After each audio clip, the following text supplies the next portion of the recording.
భారతదేశంలో అనేక ఎగ్జామ్స్కి మనం ఫెయిర్నెస్ శాంక్టిటీ కోరుకుంటాం. ఎందుకంటే మనం మెరిట్ సిస్టమ్ ఫాలో అవుతాం కదా. అది ఏ పరీక్ష అయినా కావచ్చు, 10th క్లాస్ పరీక్ష కావచ్చు, డిగ్రీ పరీక్ష కావచ్చు, సివిల్స్ లాంటి పెద్ద పరీక్ష కూడా కావచ్చు.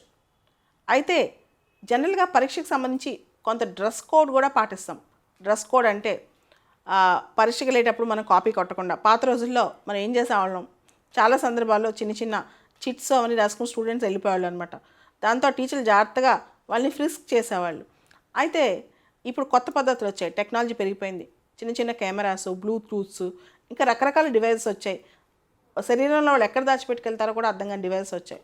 దాంతో డ్రెస్ కోడ్ అనేది చాలా ఎగ్జామ్స్లో చాలా జాగ్రత్తగా పాటిస్తున్నారు. దాని యొక్క ముఖ్య ఉద్దేశం పాజిటివ్ సెన్స్లో చెప్పాలంటే ఫెయిర్నెస్, ఎగ్జామ్ శాంక్టిటీ కాపాడటం కోసం.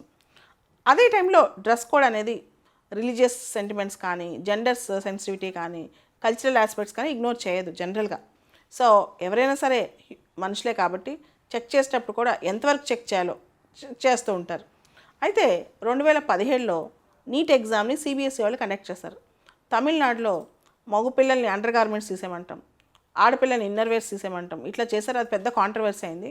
అయిన తర్వాత దాని మీద రిపోర్ట్ ఏంటంటే కొంతమంది స్టాఫ్ ఓవర్ జీలియస్గా వర్క్ చేశారు, అంటే వాళ్ళు వర్క్ బాగానే చేశారు కానీ ఓవర్గా చేశారని చెప్పి. సో ఆ కాంట్రవర్సీ అయిన తర్వాత ఇప్పుడు మొన్నటి నుంచి కేరళలో అతిపెద్ద కాంట్రవర్సీ అవుతుంది. ఇది మహిళా హక్కుల్నే క్వశ్చన్ చేస్తుంది. దాంతోపాటు మహిళలకి నిజంగా రైట్ టు డిగ్నిటీ ఉందా లేదా అనే దాని మీద చాలా పెద్ద చర్చ జరుగుతుందన్నమాట. అసలు ఏంటి కథ? కేరళలో నీట్ ఎగ్జామ్ జరుగుతుంది, అన్ని చోట్ల జరిగినట్టే. కొల్లం జిల్లాలో ఒక సెంటర్లో ఆడపిల్లల్ని ఇన్నర్ వేర్ తీసేయమని చెప్పారంట. అయితే వాళ్ళు చాలా టైంలో ట్రామాటిక్ ఎక్స్పీరియన్స్ ఫేస్ చేశారు. వాళ్ళకి ఆ టైంలో ఎక్కడికి వెళ్ళాలో ఎలా చేయాలో తెలియని పరిస్థితి. సో అయితే అంత ఓవర్ జీలియస్ ఏంటి వీళ్ళు అంటే, ఇన్నర్ గార్మెంట్స్లో కూడా ఏమైనా మెటల్ ఇన్స్ట్రుమెంట్స్ కానీ, హూక్స్ కానీ ఉంటే తద్వారా వీళ్ళు కాపీ కొట్టే అవకాశం ఉందేమో డౌట్ అంట. సో అది బాగానే ఉంది. అయితే ఇనీషియల్గా నేషనల్ టెస్టింగ్ ఏజెన్సీ వాళ్ళు ఇది ఫ్రివలస్, ఇది ఒక ఫేక్ కంప్లైంట్ అని చెప్పారు. కానీ తర్వాత పోలీస్ కేసు ఫైల్ అయింది. కేసు ఎలా ఫైల్ అయిందంటే సెక్షన్ 354 ఆఫ్ ఐపీసీ మరియు సెక్షన్ 509 ఆఫ్ ఐపీసీ.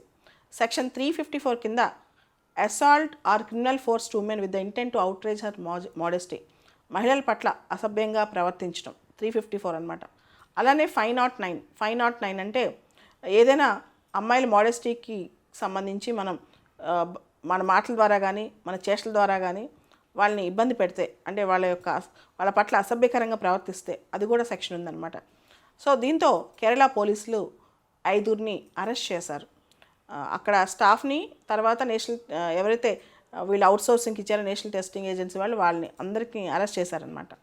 అయితే ఇక్కడ క్వశ్చన్ ఏంటంటే ఎంతవరకు డ్రెస్ కోడ్, అసలు ఎలాంటి డ్రెస్ కోడ్ ఉంది, ఎంతవరకు ఈ డ్రెస్ కోడ్ అనేది ఒకసారి మనం చూస్తే దీనిలో national testing agency dress code ప్రకారం wearing garments with full sleeves with big buttons or badges or brooches, అంటే ఎవరైనా పెద్ద ఫుల్ స్లీవ్ గార్మెంట్ వేసుకుని పెద్ద పెద్ద బటన్స్, బ్రోచెస్ పెట్టుకుంటే అవి ఖచ్చితంగా చెక్ చేయాలి, అంటే దానిలో ఏమన్నా లేటెస్ట్ టెక్నాలజీ డివైజెస్ పెట్టుకొచ్చారా లేదా అని.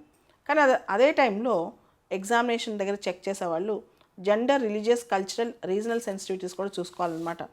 సో దీనికి సంబంధించి ఈ కేరళ ఇన్సిడెంట్ సంబంధించి national commission for women react అయింది, national commission for protection of child rights react అయింది. ఎందుకంటే ఏ అమ్మాయి అయితే కంప్లైంట్ ఇచ్చిందో అమ్మాయి పేరెంట్స్ ప్రకారం అమ్మాయి వయసు కేవలం 17 సంవత్సరాలు అనమాట.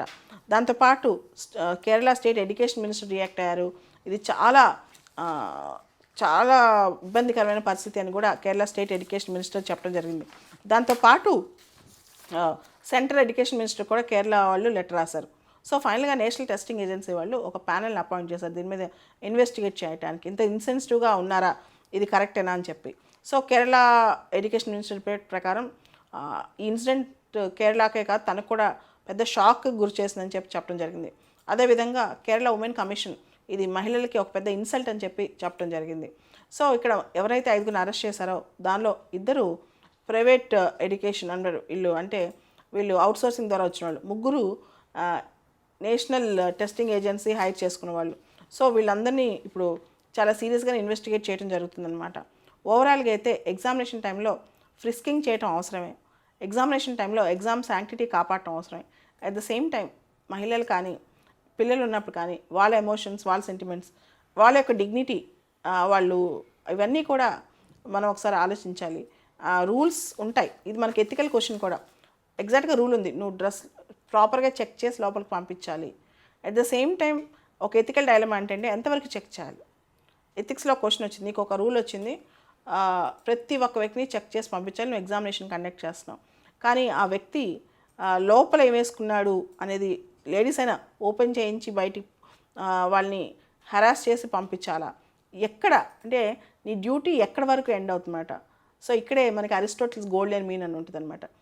ప్రతి సందర్భంలో ఒక మిడిల్ పాత్ ఉంటుంది, అంతేగాని ఎక్స్ట్రీమిటీస్కి వెళ్ళి ఓవర్ జీలియస్నెస్ చూపించకూడదు, అంటే అతి ఎప్పుడు చూపించకూడదు అనమాట.